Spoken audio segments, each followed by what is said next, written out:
انا نفسي تعبت من العيشه والمشاكل اللي فيها حوارات ومد الايد. ما تقول لنفسك ما انت اللي ايدك سبع عقلك. هو انت يعني اللي لسانك زي الحرير ما عامل زي المورد عايز قاطع؟ مفيش فايده فيك، انت راجل غلط. يا بنتي انت بتحاسبيني على رد فعلي، ما تشوفي انت كلامك عامل ازاي. مش انت اللي بتقول تعبت؟ انا كمان تعبت وقرفت وعايزه الموضوع ده يخلص النهارده قبل بكره. هيخلص ازاي يعني؟ نتطلق وكل واحد مننا يروح لحاله. وليه ما نعيش محترمين؟ وليه ما تبعديش عن الحاجات اللي بتتعبني وتبطلي تعمليها؟ وانا كمان هبعد عن الحاجات اللي بتضايقك.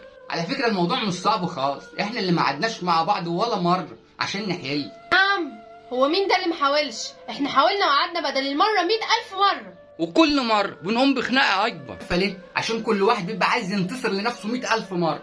كل واحد عاوز يبان ان هو الصح. مش مره قعدنا فيها مع بعض وافتكرنا حاجه حلوه عشناها سوا. كل مره نفتح في القديم والجديد علشان القديم ما اتقفلش. عنه ما اتقفل يا ست، نقفله نعديه ننساه. احنا كل مره بنتعاتب فيها مع بعض بنرجع خطوه ورا. طب نحاول نبدا من جديد عشان خاطر العيله يا انغام وعشان خاطر العشره اللي ما بيننا.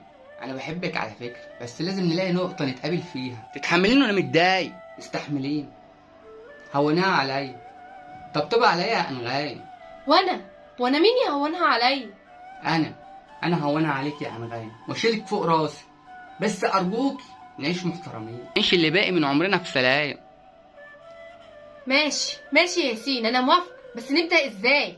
ندعي ربنا يحنن قلوبنا على بعض، ان يرزقنا الاحسان في المعامله، نتجاوز اللي فات ونبدا من جديد ونحاول يا انغام. نحاول يا ياسين.